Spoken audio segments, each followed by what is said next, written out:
To our IDRPP Healthy Relationship Echo. We're glad that you're with us today. If you'll take a minute and put your name and contact information into the chat, it just helps us, everybody know who's on the call and where everybody's from. So building up that professional networking. As you can see, we are recording today's session. We will store those on our Canvas page as well as our YouTube channel. So you can always go back and review those and share those out with others.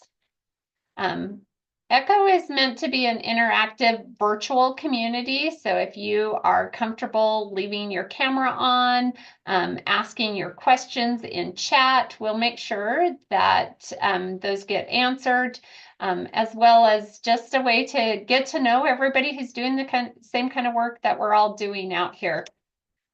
Case narratives are a great way to solidify any skills that are brought up, or just to get ideas and questions about some of the cases that we work with on a daily basis. So if you're interested in submitting a case, please consider doing that. There's some amazing people on this call that have some great resources and ideas that we can all learn from. We do talk about sensitive topics, so if you will just make sure to avoid using any identifiable information, change their names, locations, those kind of things. If you have any questions, feel free to reach out to a hub member. They all have an asterisk in front of their name, so they're easier to find in chat. If you've never attended an Echo session, welcome. We're glad that you're here with us.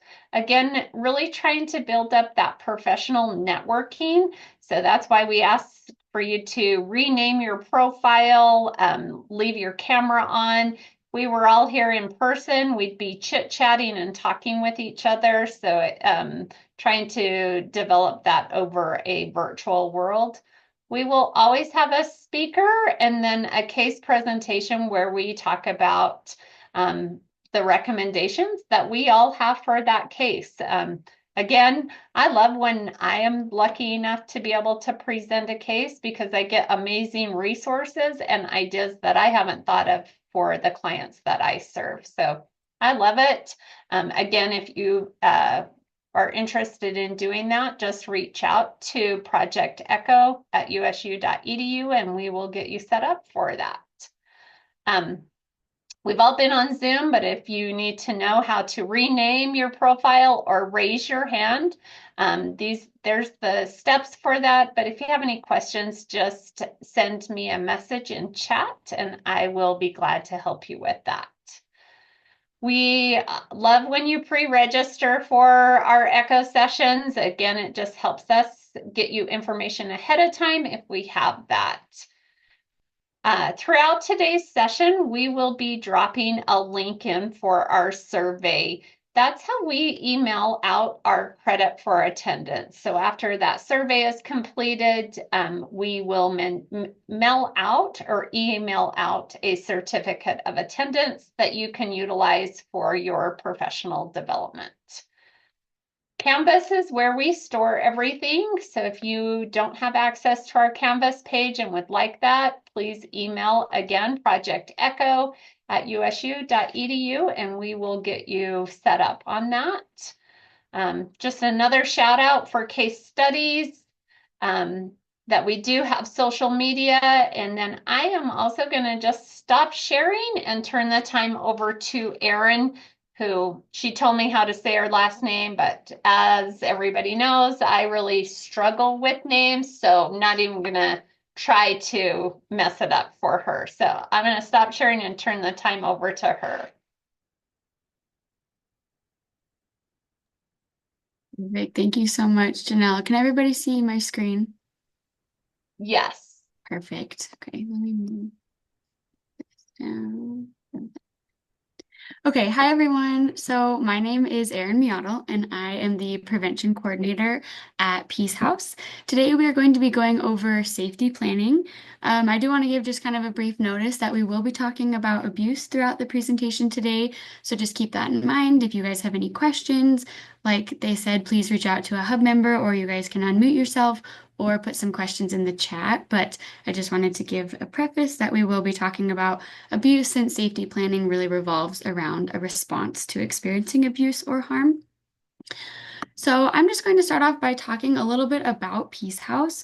So we are a nonprofit that is dedicated to ending interpersonal violence and abuse in our community.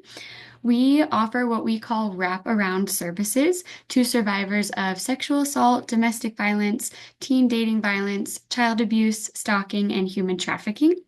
So those wraparound services can really include a lot of different things.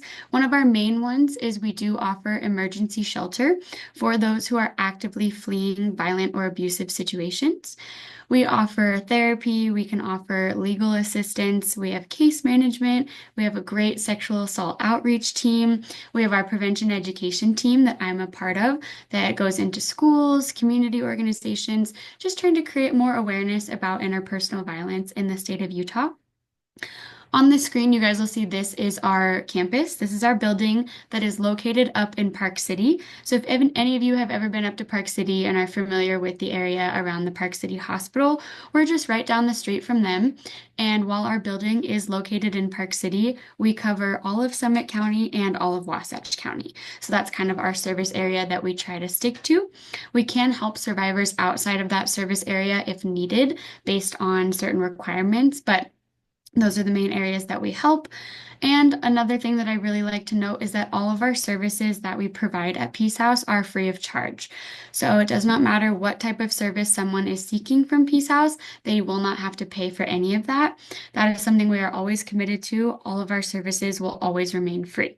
So that's just a little snapshot of Peace House. I could talk about it for a long time, but we have other topics to go over today. So that's kind of a short preview into our services. And if you'd like to learn more, please reach out to me after the presentation. But we are going to dive right into talking about safety planning. So, a safety plan is an individualized practical tool that is used to decrease the risk of future harm for people who are in danger or are experiencing any sort of abuse or neglect. Okay, and the active safety planning helps individuals think through any possible dangers that are in a variety of different situations, and it helps them have a plan in mind about what to do when their physical or emotional safety is threatened. So there are lots of variety with safety planning. So a safety plan can be verbal, can be very simple, like asking someone two or three different questions to plan for their safety, or it can be written down. We definitely recommend a written down option, and we'll talk about this later, just so that someone can refer back to it and remember what they've discussed in their safety plan. A safety plan can be very simple. Like I said, it can be asking someone two or three questions just to get a baseline level of their safety and how we can plan for their future safety, or it can be very detailed. You can go through many different elements and aspects of someone's life and plan for safety in all of those different elements. And something very important to keep in mind as we're going through this presentation is that safety planning is unique for the individual person. So we'll talk about different questions and different plans that you can implement, but I want you to keep in mind that this can differ depending on the person and their situation. So a safety plan should always be flexible and it should have the ability to be changed because different situations are always changing, people are changing and they're growing. So we want to make sure that we adapt for those situations as well. So safety planning can really take up a lot of different components, and we're going to talk about 5 different strategies that can be incorporated into one's safety plan to prioritize their overall safety and well-being. And you can use all 5 of these strategies in a safety plan, or you can use none of them. Right? Like I said, it really is variable dependent on the person and their situation, but these 5 are a really good foundation to include in a safety plan. So the first are prevention strategies. So these strategies really help prevent future incidents of harm or abuse from happening. Okay, and some of these things can include going to a shelter and seeking services at a shelter or local domestic violence resource. It can also be moving in with family or friends if that's possible. It can be changing up someone's routine so that their perpetrator cannot find them at their normal routine. Can also be talking about safe places to go, safe people to talk to in their life, lots of different ways you can incorporate prevention strategies into a safety plan. The next is a protection strategy. So a protection strategy is how someone can protect themselves during an abusive situation or a violent incident. So we include these in a safety plan because a lot of the time people might not leave their abusive situation. Okay, and there's a lot of factors that can contribute to that. Okay, one of them can be reliance on the perpetrator, especially when we're talking about youth and adults with disabilities. Their perpetrator might be their caretaker or someone else in their family. It might be someone who has manipulated their finances. So this person cannot go seek services or help somewhere else because their perpetrator has completely restricted access to their funding. Also, it's important to note that the most dangerous time in an abusive situation is after someone has left the relationship. So, there are a lot of strategies that might prevent someone from leaving an abusive situation. So, incorporating protection strategies can be crucial if they feel that it is not safe for them to leave the situation right now. Okay, and protection strategies can be having an escape plan.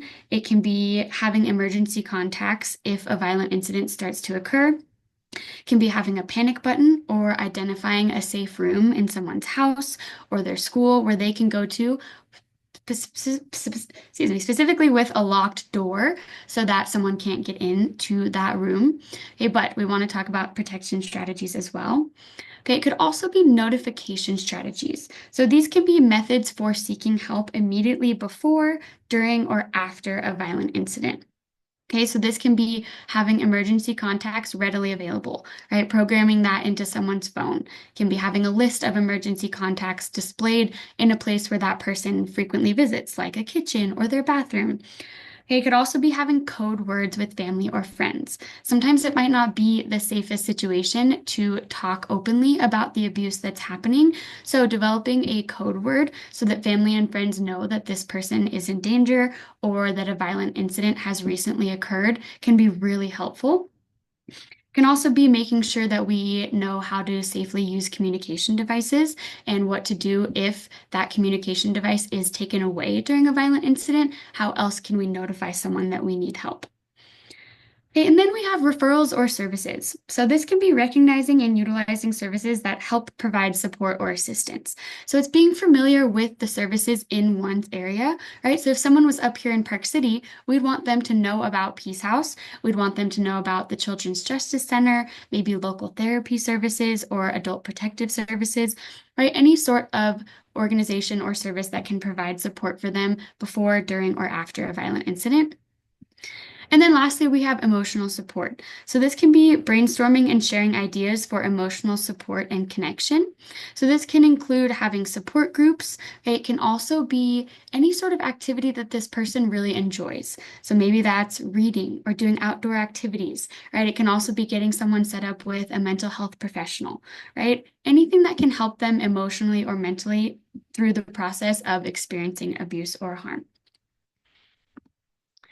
Okay, so now we're going to talk about why safety planning is important and why we should be working with our survivors that have experienced abuse or harm to develop a safety plan in their own lives. So, about 70% of people with a disability will experience some form of abuse or harm in their lifetime, and about 97 to 99% of perpetrators against people with disabilities are known and trusted by the victim. So these statistics really demonstrate that in nearly all cases of abuse for someone with a disability, the victim knows or has a close relationship with the perpetrator. So this could be a family member, it could be family friends, health providers, a caretaker, anything like that. Okay, and also, these statistics really reflect the severity of abuse against youth and adults with disabilities. And this population is experiencing such high rates of violence, and there is a significant need to be proactive, right? And be prepared to support these survivors of abuse and harm. Okay, and being knowledgeable about safety planning is one way that we can all be proactive to help reduce the risks and harm against this population. Okay, and so if those statistics were not convincing enough, I have a couple more reasons why safety planning is so important. Okay, so the first is by anticipating potential dangers and planning responses, a safety plan can help minimize the likelihood of harm occurring, right? So if we can work with a survivor and say, okay, in your last violent incident that you've experienced, these specific actions happened. Let's plan if those were to happen again on how we can keep you safe this time, right? Maybe it's in employing that emergency contact. Maybe it's having that space with the locked door that they can go to so that the harm is reduced in this violent situation or just in their own day-to-day lives. Okay, and then also safety planning offers structure and provides a proactive way to stay safe in crisis situations. So when we're experiencing crisis, right, our body takes over, right? And we might experience fight or flight or freeze or fawn. However, we want to make sure that we have a structure in place. We want to make sure that while our body is in that crisis mode, that we have something we can refer back to help us out, right? While we might be overwhelmed with a lot of emotions, we can say, okay, I have this list of emergency contacts that I can call. I have this safe place that I know that I can go to, and it makes it a lot easier to actually implement those safety measures once you have them planned out and you don't have to try to think of how to keep yourself safe in a crisis situation. Okay, and then lastly, safety planning restores power and control to the individual as they make decisions about how to enhance their own safety. So abuse revolves around power and control. It involves trying to gain power and control over another person. And so by safety planning with a survivor or a victim of interpersonal violence or abuse, you are restoring that power and control to them. You are keeping them a part of the conversation and allowing them to make their own decisions about how they can keep themselves safe in these situations. So now we're actually going to start talking about how and when you would actually use a safety plan. So couple different scenarios where you can use a safety plan. These are just 6 of the most common situations that we see. There are a lot of different times that you can use a safety plan for a survivor. Okay, the first is when a survivor feels afraid for their safety. So maybe a violent incident hasn't happened yet, but someone comes to you and tells you, I am fearful that someone is going to hurt me, or I am feeling afraid of this specific person. Okay, that's when we would want to start using a safety plan. Or if someone is being hurt or harmed by another person. So if someone discloses to you or you suspect that someone is experiencing abuse or harm by another person, we absolutely want to walk through the process of developing a safety plan with them. Also, I know we received a presentation from Adult Protective Services, but this is a great reminder that if someone comes to you and discloses that they are experiencing harm or abuse, or they tell you something that makes you believe they are being abused or harmed, we do have to report that to Adult Protective Services or the Department of Child and Family Services. Okay, all of us that are over the age of 18 in the state of Utah are mandatory reporters for youth and vulnerable adults as well. Okay, just always like to plug that anytime we talk about someone disclosing abuse or harm. It also could be if someone is being threatened by another person. So if someone is threatening to harm someone else, okay, that could eventually escalate into them actually harming them. So we'd want to make sure that we walk through safety measures. Okay, also, if someone is being harassed or stalked by another person, we absolutely want to take stalking very seriously. Okay, and this is when someone is doing repeated actions that make someone be fearful for their safety, right? That could be showing up to their workplace constantly, could be constantly messaging them to the point where someone feels unsafe or uncomfortable. Okay, and we can talk more about stalking if people have questions, but absolutely something we want to take seriously. Okay, and then after someone has left a relationship with someone who has been abusive. So, like I mentioned earlier, that is actually the most dangerous time for someone in an abusive relationship is once they have left. So, we do not want to stop our care and our safety planning with them after they have left. If anything, that's when it really needs to continue. Okay, we want to make sure that we're still prioritizing someone's safety after they have left that relationship. Okay, or we can also use a safety plan when someone lives, works, or is in contact with someone who is abusive. Okay, so this could be someone who lives at a care facility with another person, could be a coworker, a classmate at school, okay, or just someone who visits the person often. Could be a family member who comes in once or twice a year. Okay, we still want to safety plan for those scenarios.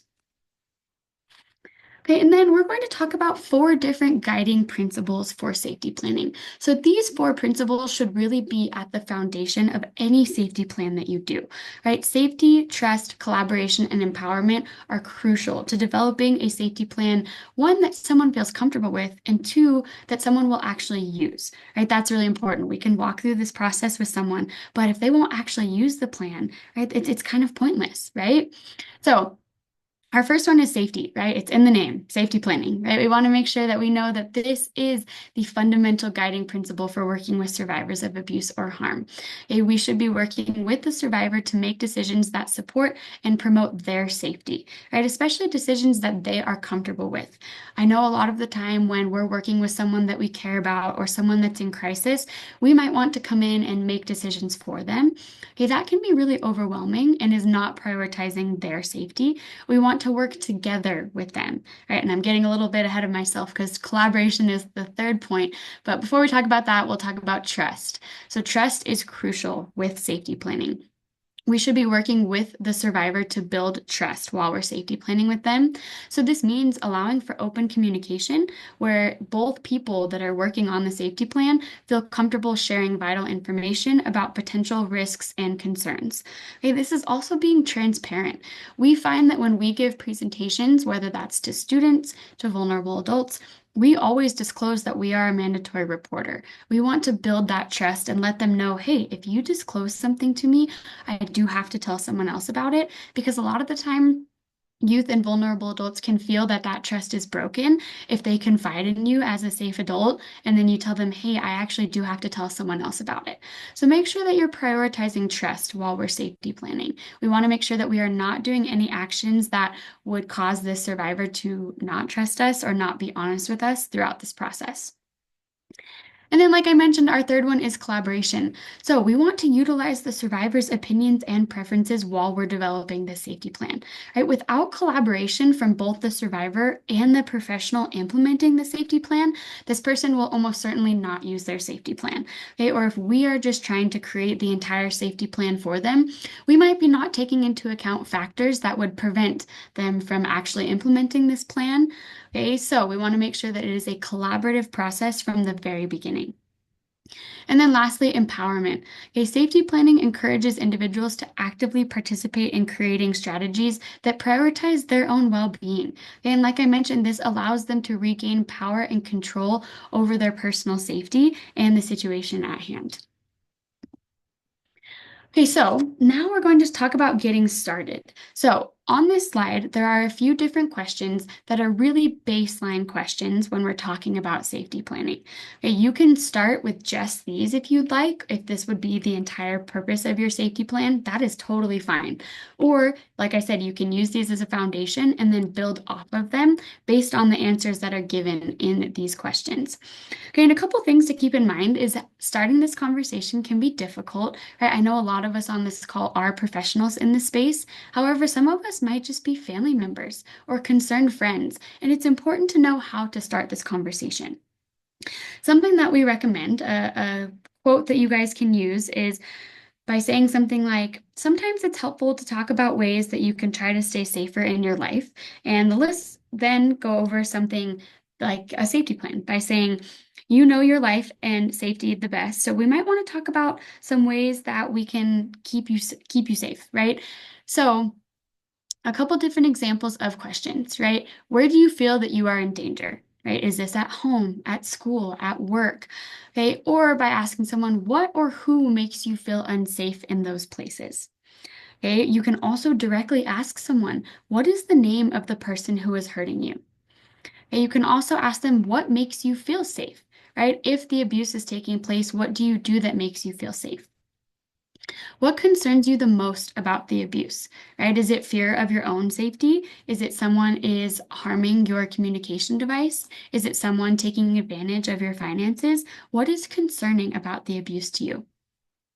And then also, when does the abuse most often occur, right? Trying to figure out how frequent the abuse is happening, whether it's daily, weekly, monthly. It is something that we really want to know so we can prioritize, is this a very urgent need where they are experiencing abuse daily and we might need to get them out of this situation? Okay, and then what are the things that make it the most difficult to keep yourself safe? And is that your caretaker is the one that is abusing you? Is it that they are manipulating ways for you to communicate with other people so that you can't disclose to other people when you need help, right? That is a crucial component to know what is preventing this person from seeking help and keeping themselves safe.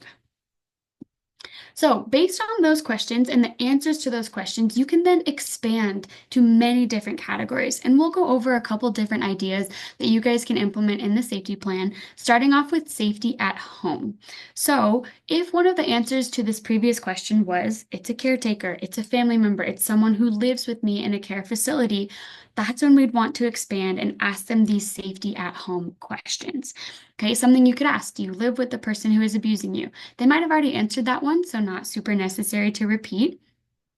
Then you could ask, does the abuse happen at home, right? Is it when you are in your home or is it just a family member and they take you somewhere else and that's when the abuse happens, right? Is it when you are on a hike or a walk with someone, okay, and then you are alone and that's when it's happening? Okay, and then do you have ways of keeping yourself safe at home? If it's yes, share some examples, right? What are the examples of ways you can keep yourself safe? Or if this person's having a hard time thinking of examples, share examples that they could do, right? Have a place with a locked door, a way that they could communicate with neighbors that the abuse is happening. That leads us to our next question, right? Is there someone who might hear what is happening, like a neighbor? Does this person live in an apartment building where they share a wall with somebody else and a neighbor could get them help if they hear something? Okay. Also, where does the abuse typically occur? Are others around?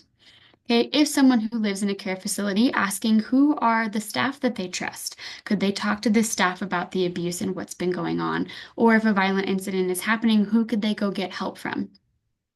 And then asking who are the people that you live with that you trust, and then what worries you if you have to talk about the abuse. Okay, so these are just some examples, okay, and they might need to be adjusted based on the person in the scenario, but these are a really good starting point for getting to know more information about the abuse that's taking place.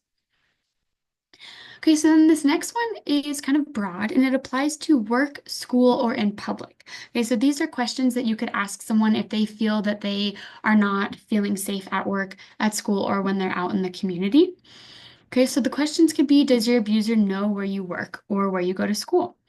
Okay, or are you worried that the abuser might show up to your work or school? Okay, and you can expand that. Have they shown up to your work or school and what has happened?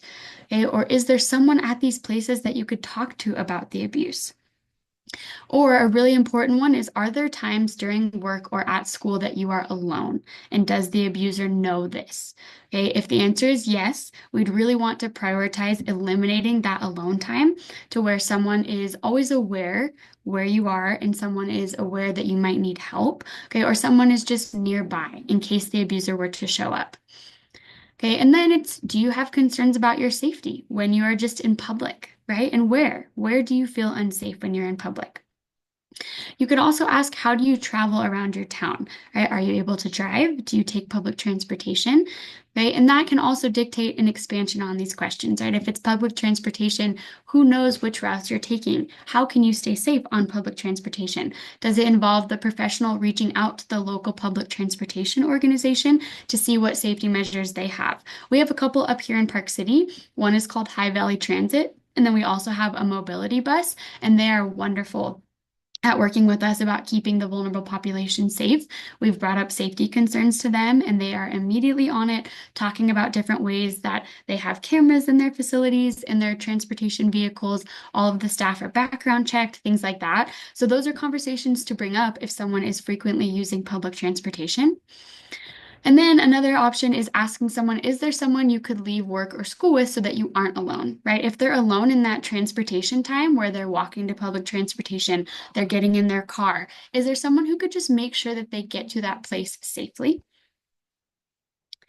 Okay, and then if you have identified that this is a very unsafe situation and the survivor is expressing a desire to leave the relationship, we definitely want a safety plan for that. So, a couple questions you can ask, right? Are you thinking about leaving, right? We do not want to enforce that on this person. We do not want to say, I think you should leave, you need to leave right now, right? That can really mimic a controlling behavior that their abuser might be using. So we do not want to make them close up. We do not want to make them shut down and not share more information with us. So a great way to approach that topic is just saying, are you thinking about leaving? Have you thought about leaving the relationship? Okay. Then asking, where do you think you would go and how would you get there? Would it be, oh, I've already talked to my family about it and someone's going to pick me up and take me there? Or is it, I have no idea where I would go or how I would get there? Then you safety plan for that. You could look at family members, local shelters, things like that, and then arrange public transportation. A lot of the time, domestic violence shelters like ours would actually be able to front the cost for an Uber for someone to get here. So that's something to consider as well. Another thing is how would you get access to your money, right? If someone is restricting their finances, how would they get access to the money? Okay, or who are people that they trust that could help them leave? Is it family members? Do they have a really good friend? Do they have a boss at their workplace who is wonderful that would absolutely help them, right? Identifying those safe people. And then also, when we safety plan with anyone, we always talk about having a go bag. And this is a bag of important documents, important items like medication, things like that, that if someone were to need to flee an abusive situation immediately, they would just need to grab that bag and they would not need to return to the house or the abusive situation to grab any of their important documents.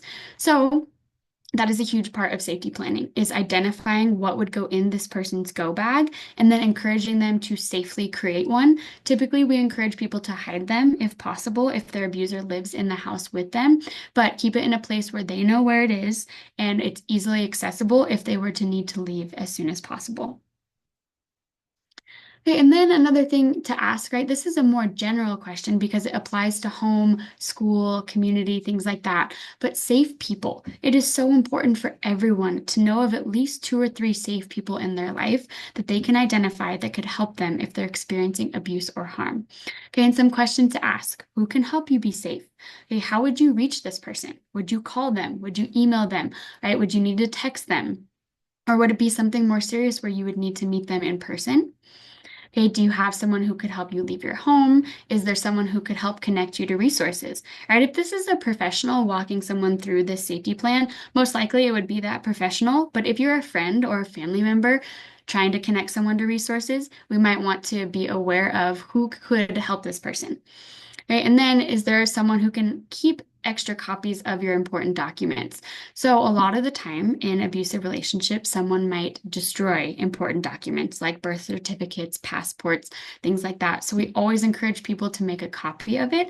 And if there is a safe person who doesn't live at the same place, right? If the abuser lives in the house, someone keeping a copy of those important documents in case they were to be destroyed by the perpetrator. Okay, and then here's just some additional categories, right? The ones that I just talked about are very basic categories. However, you can really expand this safety plan depending on this person's needs.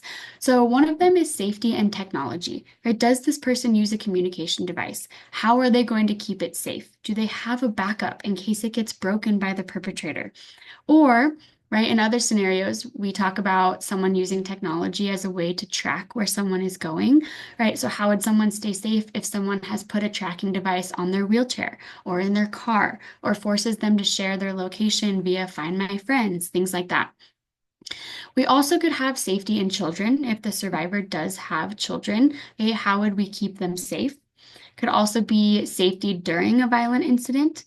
Could be safety in animals. Something really important to consider is if the local domestic violence shelter near you accepts animals that are not service animals. So almost all of them, if not all of them in the state of Utah, should accept service animals. there are only 3 in the state of Utah, Peace House being one of them, that accepts animals that are not service animals. So something very important to keep in mind, a lot of these programs will have partnerships with local shelters. So for example, we do allow animals at Peace House. However, we do have a partnership with a local organization where if someone needs to, say they have a horse, right? We cannot fit a horse in our shelter, unfortunately. So we actually partner with this organization and they would board the horse and provide materials like food and things like that to the animal while someone is staying in our shelter. So it's super important to look into resources like that if the survivor has a pet or an animal. And then lastly, we have that emotional safety piece that you could really, really safety plan for as well, like connecting them to mental health providers, connecting them to support groups, things like that.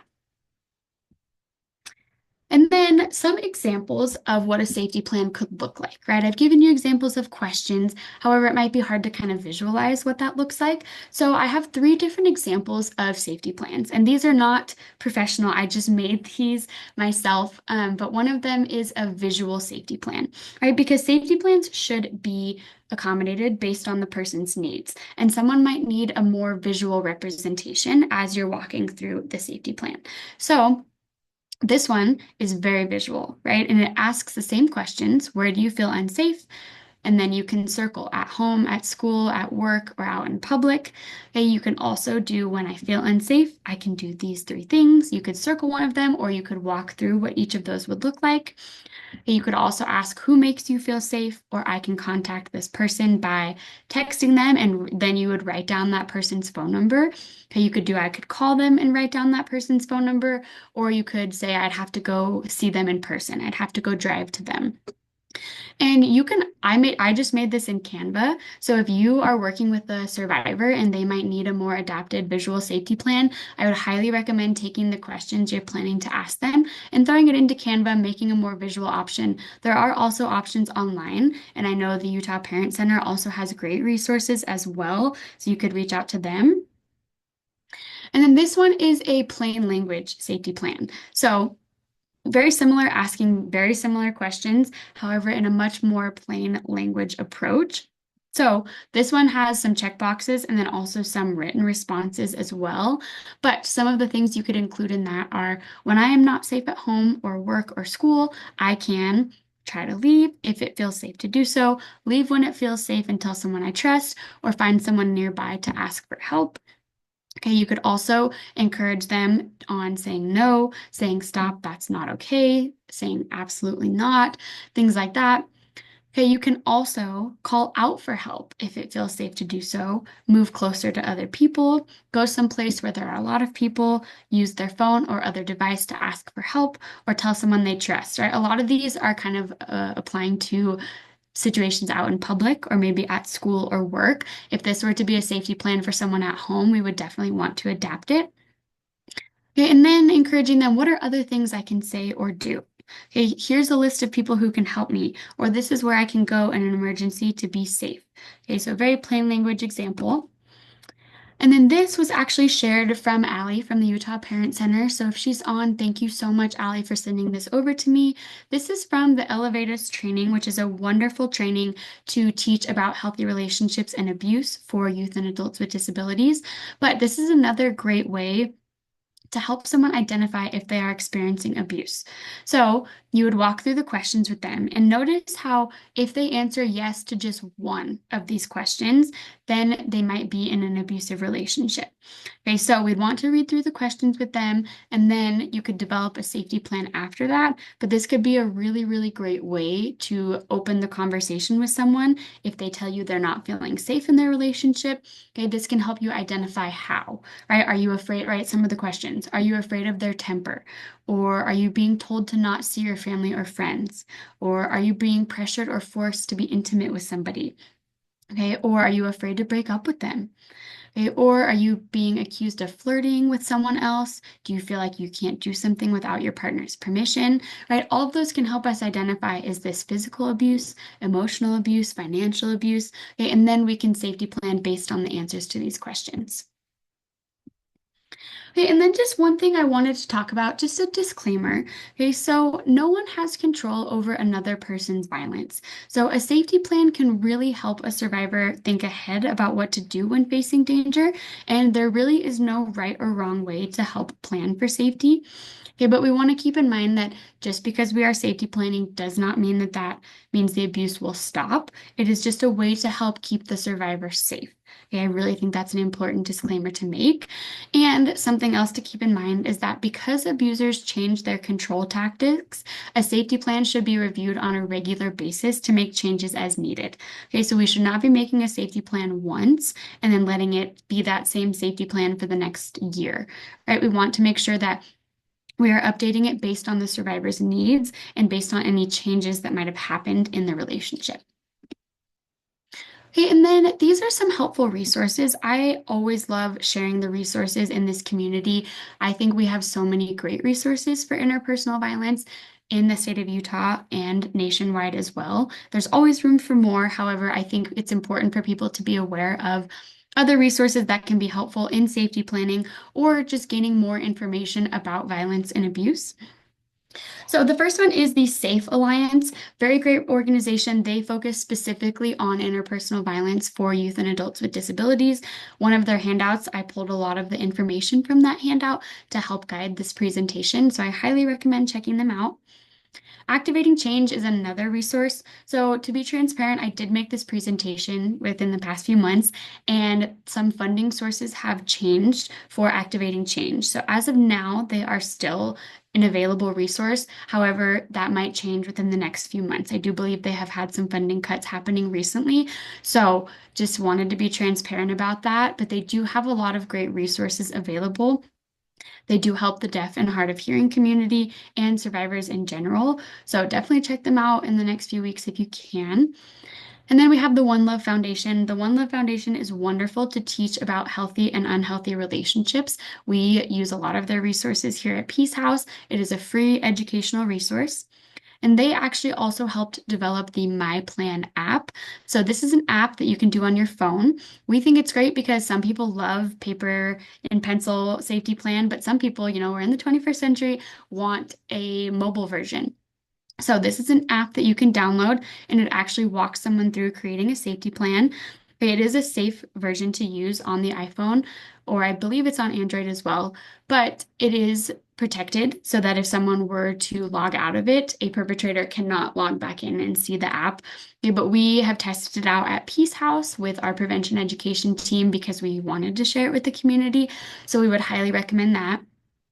And then also the Utah Parent Center, I think they are wonderful. So I always recommend them as a local resource if you're here in Utah. Love is Respect is kind of the nationwide hub for teen dating violence in the United States. They have lots of great resources on their social media, on their website. They also have a text line, which I think is really cool. They are really targeted towards teens and they've adapted to that. So they have a kind of like a helpline that they can text and it's available 24/7 and it is free. And then we have the National Sexual Violence Resource Center. So these are just some resources. There are so many others like the Hotline, the National Network to End Domestic Violence. So if you're looking for more resources, please send me an email after the presentation, and I'm more than happy to share those with you. And then if you ever need anything from me or from Peace House in general, if you're interested in learning more about our services, this is our address. So we're located at 700 Round Valley Drive. That is my phone extension here at work. And then I also have included my email. And then if you want to stay up to date or learn more about Peace House, that is our website and our social media page. And you are welcome to call our front desk and they're happy to transfer you over to me or they can answer any questions that you might have about Peace House.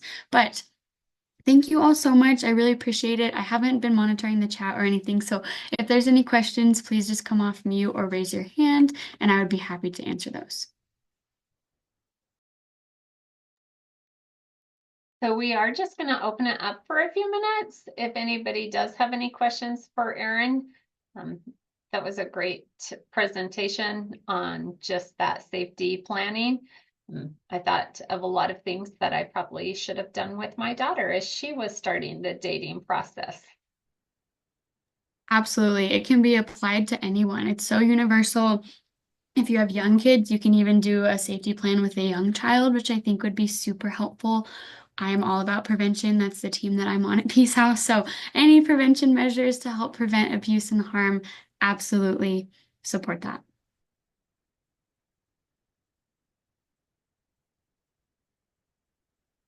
So Adam, you've raised your hand. Do you want to come off mute and just ask your question? It's not a question, it's just a statement. Okay. So, by the way, Aaron, good job on your PowerPoint. Um, Personally, though, I do have some issues with people who want to spy on people, like see people, Yeah, that and is it's never fun. yeah, it is not fun, especially when it comes to uh someone who's like, "Hey, can I ask for your location?" And I'm like, "F no." Absolutely. We talk about that all the time, Adam, with the development in technology and apps like Snapchat, where there's snap maps and things like that, location sharing has almost become normalized among teenagers and young adults. And it can be great at times, but there also can be times that people take advantage of it. And we always want teens to know you can set that boundary. You can tell people, no, actually, I don't want you to have my location. And so that's great that you're practicing that because we encourage that so much because we feel like it's almost expected of teenagers and young adults nowadays, and we do not want that. We do not want people feeling like someone is spying on or surveilling their activities. And I mean, look at it this way, though. I am going to be at an autism conference called AutCon. Um, I know Allie is going to be there from Tetons. And I'm going to be there too. It's a tough situation, especially when it comes to if you're on the spectrum, and like you said, Aaron, a lot of people are taking advantage of it.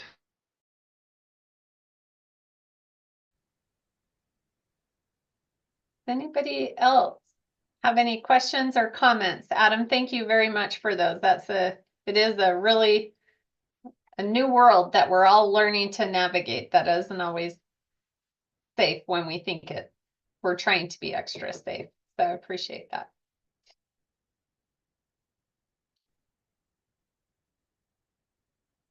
Okay, well, if nobody else has any questions or comments that they want to ask, I'm going to ask Alex to speak so I can find her and pin her. There she is. I saw her just there. Okay, Alex is who's doing our case presentation today. Yeah, now I just need to find the screen. I have it on. So this is a fictional account, but it is based on, anonymous reports that we collected in a training needs survey that we did a couple of years ago. We gathered information about adults with disabilities and healthy relationships from professionals, family members, and individuals with disabilities. And so we got a lot of information about what it is like for people with disabilities trying to get into domestic violence shelters. And there was one person who provided a lot of short answer responses that I used to adapt this case study. So this is not a real person, just an example, just so everyone knows. All right, so here's the case study, and I will also paste this in the chat for the people who are going to be leading the breakout sessions. Let me just paste. It is hard to type. Okay.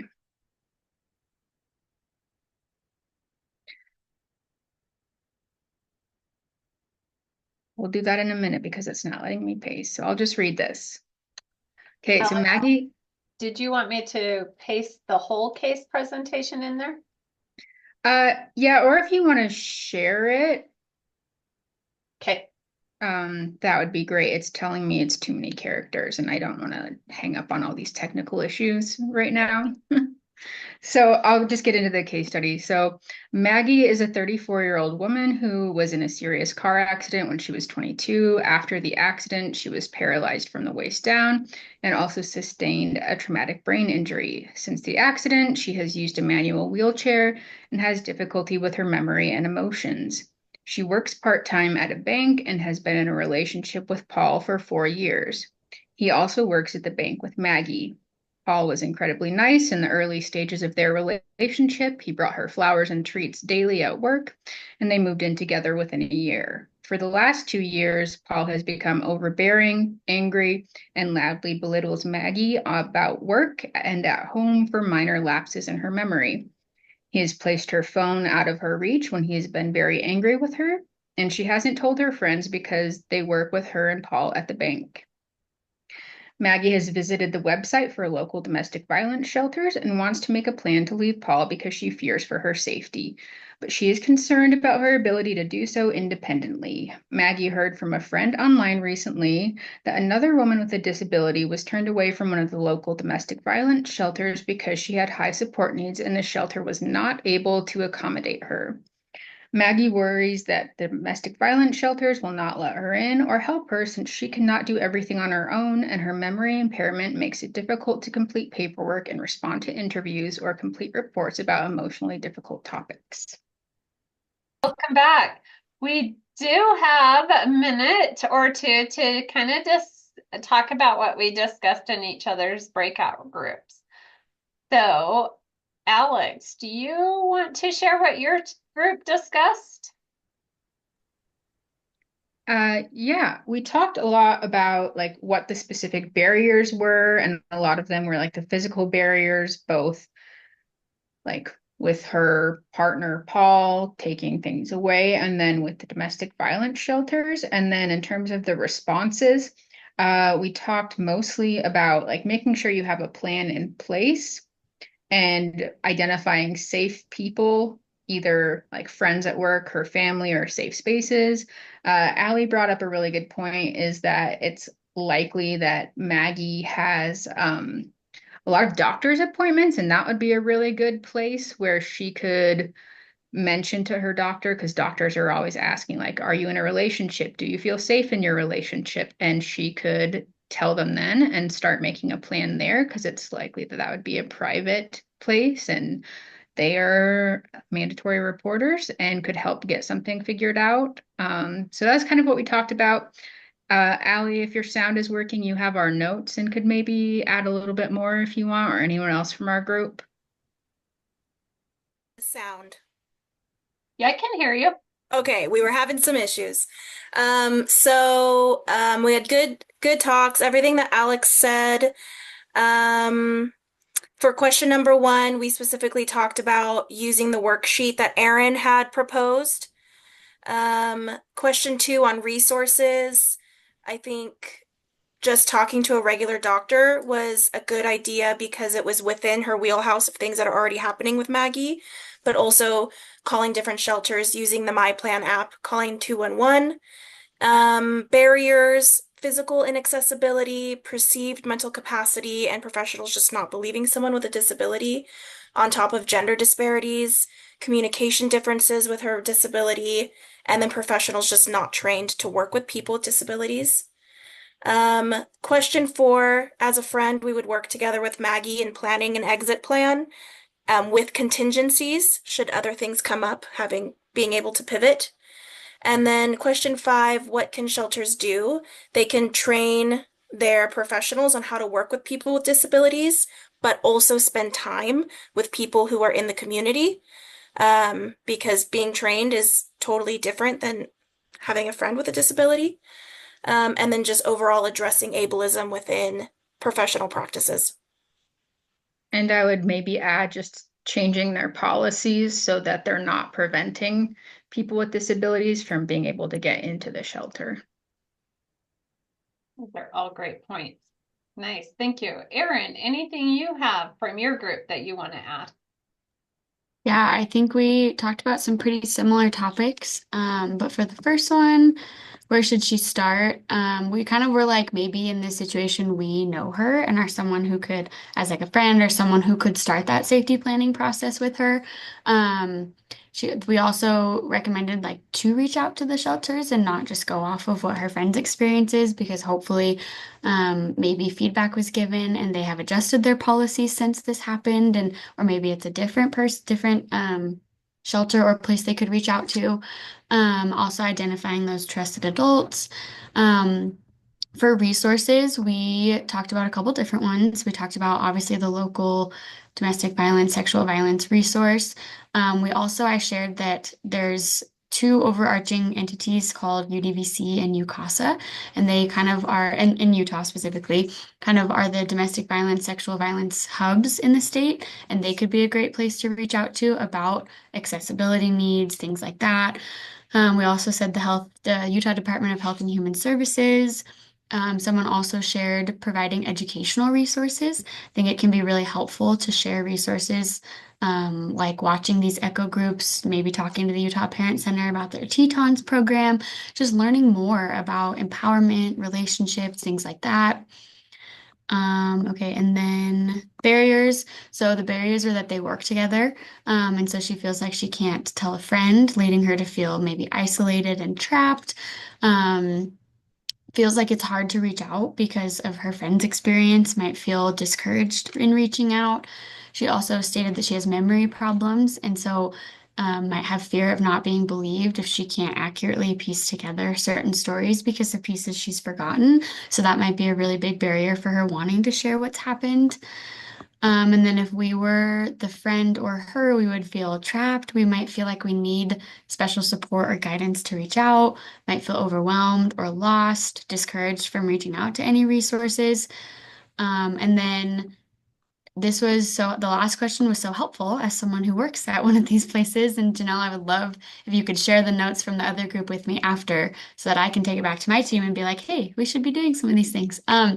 But one thing that we talked about was being so clear and transparent about the services that are provided, and what that looks like, right? We talked about, are they able to take animals in? Are they able to like what accessibility features do you have in your shelter? Do you have a wheelchair friendly bathroom? Things like that.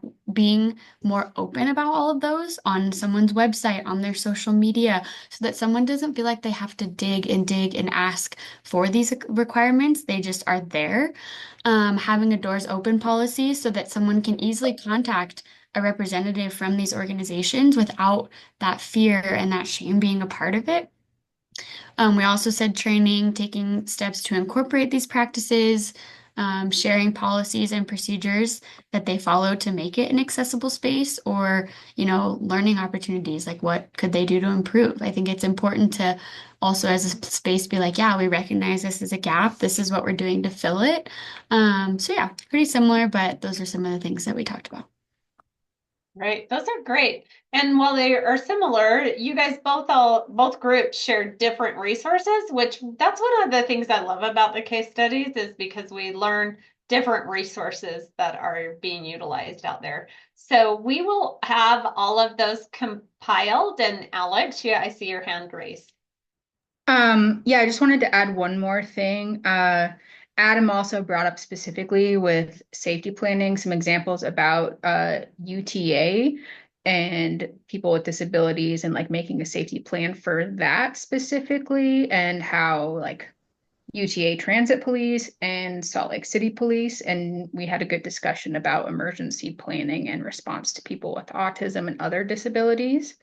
And so that was something that we sort of brought up, is how police may respond in a domestic violence situation, and just people with disabilities interacting and planning for safety in just different situations in the community. Yeah, and one important thing to mention as well, especially like if you're riding UTA like I do, like very frequently, you should always listen to PA announcements, because what if there's something like really important? I mean, I do have that phone number memorized if you like me to mention it. Sure. So 801-287-EYES or text UTA tip to 274-637, followed by your trip information. Hey, we'll include those in some of those resources too when we watch that. Oh, look at Ellie must have had it already down too. Yeah, Allie, put that in the chat. Thanks, Allie. Yeah. But we'll add those to the resources. And like I said, we'll compile all the resources and recommendations. They will be stored on our Canvas, so you can always go back and review those with everybody. So we do not have a session next month because the May 26th, the fourth Monday of the month, is Memorial Day. So hopefully everybody will be out enjoying something on that day. And so our next session will be June 23rd, and we will be talking about gender identity and the intersectionality between disabilities. So thank you, everybody. Have a wonderful afternoon.